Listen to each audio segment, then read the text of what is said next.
Oh, are we loading in now? It appears we are.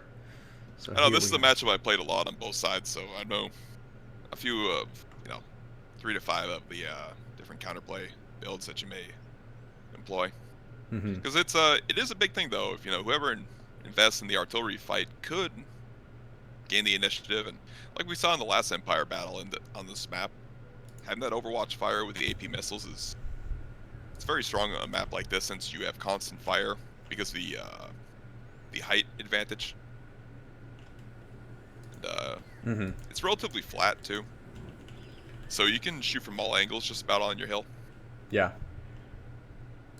There aren't too many ridges that block line of sight. And Now, which army do you want to go over now that they've gotten loaded in there, Romulus? what did I do? You did Dark Elves last time. I could switch up and do Dark Elves this time. All right, sounds good, man. Take it away. So looking at the infantry corps, we have a mixed group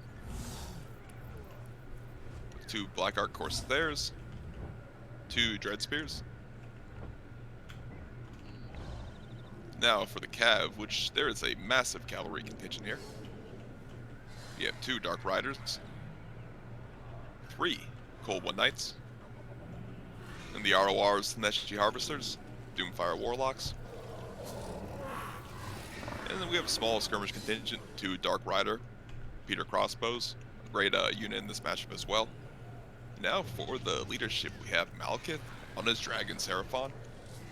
He is Gaze of Malice, stand your ground, and just Soul Stealer. Pretty standard kit. And yeah, that rounds out. Oh, we also have a Harpy, vanguarded behind the Empire force. Now that rounds out the Dark Elf force, and yeah, it was the Empire brought for us, my son. Yeah, well. Oh, wow. You see this? Yeah, that's going to be fun. All right, Yeah. well, for the Empire, oh my goodness. We are going to see tutorial bringing, starting with the infantry here, we're going to see 5 spearmen. He is then going to have pistoliers, one on his left flank, backed up by 2 Knights of the Blazing Sun. Aside from that, he's going to have a very heavy right flank.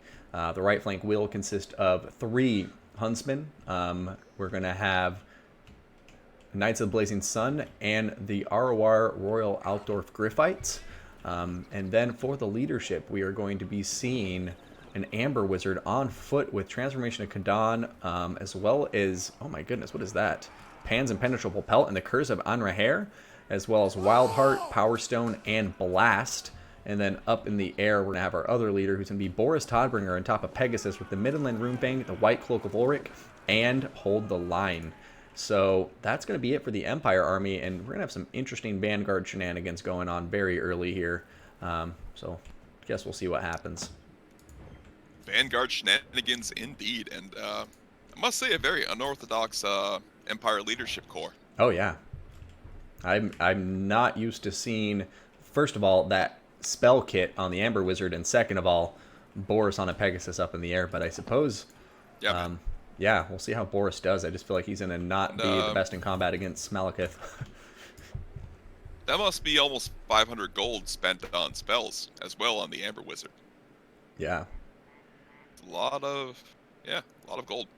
Give him the go-go. Oh, by the way, Dimmy G, happy fucking birthday. It's always a pleasure having you. Happy birthday. But look, Vanguard immediately happening.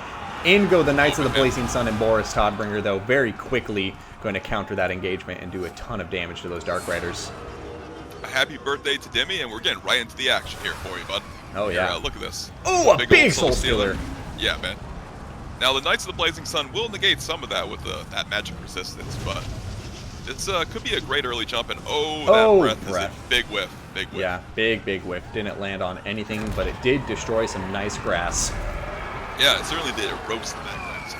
But now, the Altdorf escaped essentially unscathed with all full models, but look at this Knight of Blazing Sun just getting torn to pieces. Yeah. My goodness. Now we have a Manticore. Oh, nice Gaze of Malice going down on the spears, but it looks great good dodge. micro, yeah, good micro on the Spearman getting out of that scenario, but Boris is diving in now. The Manticore goes down. Oh, that is not where Boris wants to be, and the Manticore went on to the Cold One Knights, blocking a nice charge, but wow. This, Yeah, Boris is not where he wants to be. A big charge onto Boris here could just... My goodness, this is the danger zone. The danger zone for the Empire here, my son. It is, but Boris doesn't seem to have taken a hit yet. What in the hell? He's been there for days. And here we go. It's the Pegasus, too. The better stats in the Pegasus are really saving Boris right now, as well as his debuffs. Yeah. No, Boris is somehow surviving and getting double teamed by Cold One Knights and Malekith right now. But in the back lines, it looks like the Dark Elves have just gotten on top of all these Huntsmen and are doing a lot of damage. But to be honest, it's just kind of a big, messy blob right now that I can't quite make ass from head of, because... It looks like, though, the Slaneshi Harvester have been shredded by the Altdorf Griffites and the Dark Riders, so this nice backline pressure is being repelled, and the Huntsmen are still online, but now Malekith is getting right in after it, which could... We'll see. He has some cav support nearby, so this could be, game-winning for the Dark Elves, as things are terror routing off the field. But the Demogryph Altdorf, the Demogryph Knights are nearby Malekith right now, and... if they can get on top of him, pin him in place, and these hunters start firing on top of him again, he can take a lot of damage very, very quickly. And it looks like Boris will be able to escape those Cold One Knights and get back into the air. And meanwhile, the Empire has won the left flank. They have shattered the Dark Rider crossbows, and the Pistolier is still in good health as well. Another Knights of the Blazing Sun. But still, they are quite a bit tattered, and the main engagement is going down with Malekith. Oh, nice Gates of Malice, though. You see that? Brutal on the Huntsman there. It absolutely was. The Altdorf Griffites, though, my son. Oh! They're dead. They're just shredded by Raptor Cav. Gotta be careful with that Raptor Cav. I mean, the balance of power is still dead even. You know, the Empire did win that other flank rather convincingly, and with this full health Blazing Knights coming in, you know, it's not over, that's for sure, and especially with another Manticore summon available. Oh, but a huge breath on top of those Spearmen. Oh, just pulverized them. My goodness. Yeah, if they can get another Manticore down, maybe. And Boris? Oh, Boris, he's going down to the Cold One Knights. It seems like just the place he does not want to be right now. But, oh my goodness. Look at that. Beautiful dodge. Beautiful dodge. Yeah, baiting Malekith into the ground there, and then the Knights of Blazing Sun getting a huge rear charge on those Cold One Knights. And yeah, if there's another Manticore summon, I could see Boris double-teaming Malekith in the air and killing him, but right now that Amber Wizard he's going after it, man. Oh! He's going right after it. He is all missile support. All his Huntsmen are online, the Pistolier, so he's going after the game right here. He is, and man, it's a gamble, but it looks like it may be paying off. Look at all the damage Malekith is taking right now.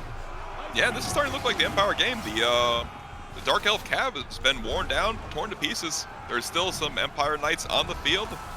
Arrows raining down. What a game. This unorthodox leadership kit for the Empire seems to be carrying it to victory. My goodness. Oh my god. That is not what I expected to see here, but what a beautiful play from Tutorial. Really pulling it back there in the mid-game. That was crazy. Yeah, absolutely. They're just beautiful. There was some really bold play out of Boris, but it seems he just knew with the debuffs and those great stats on the Pegasus, he could tank those engagements and be sneaky and, yeah, sneaky enough to just get out of those engagements, get back up in the air, heal up, and be ready to dish out some more damage. And wow, what a game. What a game.